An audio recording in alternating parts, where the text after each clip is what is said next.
A couple of days ago, I got the Steam Deck, and while I haven't spent a ton of time playing it, I have played around with Empire at War a bit to get a feel for how that works on the platform. So I'll go over a bit with both base game and with mods, but the quick version is that I've been pretty impressed with how the Steam Deck handles the game. For the base game, it runs completely smoothly wherever I tried it, which isn't that surprising considering the base game isn't too demanding and the Steam Deck can run games like Elden Ring. As you can probably tell from the footage, I'm still getting used to controlling the cursor with a joystick or with the smaller touchpad, but both work pretty well, and I think with a bit more time I'll be completely fine with it. I haven't done a super big battle in the game, and I haven't played late into a Galactic Conquest, but I was playing on the largest Galactic Conquest and didn't experience any lag on the Galactic level there.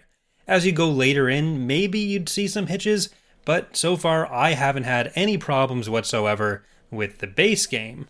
But if you're not a fan of the base game, you can even easily play any Empire at War mods from the Steam Workshop on the Steam Deck. Any mods that you're subscribed to will be available within the game, and like with the desktop version, you can launch through the in-game menu like I'm doing here with Fall of the Republic, or you can use the more reliable launch options to load directly in.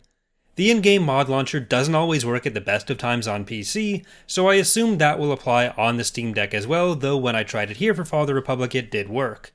If you go into the main library, then over to the gear icon and bring up the options there, you can enter the mod code the same way you would on PC. I'll be doing Thrawn's Revenge here because that's the code I remember offhand, but the workshop page should list them for any Empire at War mod that you want to play. The loading times for larger mods in particular will be significantly longer. I think it was about a minute for me to launch Thrawn's Revenge here, but once you're in, it does run pretty smoothly, and a minute isn't that bad either. You'll notice some hitches, but in regular play, it's not really that much worse than the average PC would be, so your relative experience will depend on what you're used to playing on PC if you've played Empire at War before. I loaded into the biggest Galactic Conquest in the mod, and didn't notice any real slowdown on the Galactic level. One thing I did notice is that for whatever reason, it's not using the fonts defined by the game. It might be an accessibility or a readability thing, but it's using a more standard font, which means that the credit symbol, which is actually from a font in the game, is instead a $sign here. Now, this is a pretty large Galactic Conquest, it's the largest one in the mod, and there's a lot of factions moving around at once, but I didn't have any complaints with performance here. Again, as you go later into the game, that may change, especially depending on the specific situation you're in the game. I haven't played enough to know that yet, but as we get into the tactical level, you will notice longer hitches as ship models and textures get loaded into memory compared to playing on most PCs. And this difference in the loading times, both with launching the mod, launching Galactic Conquest, and placing new types of ships on the map, was the biggest source of slowdown I saw. So when you're dragging a new type of ship into the battle, you're going to get a longer hitch than you would playing on PC. But when I was just playing in the battles themselves, when the fighting was actually going on, I was expecting a lot more slowdown than I got. I really didn't notice that much at all.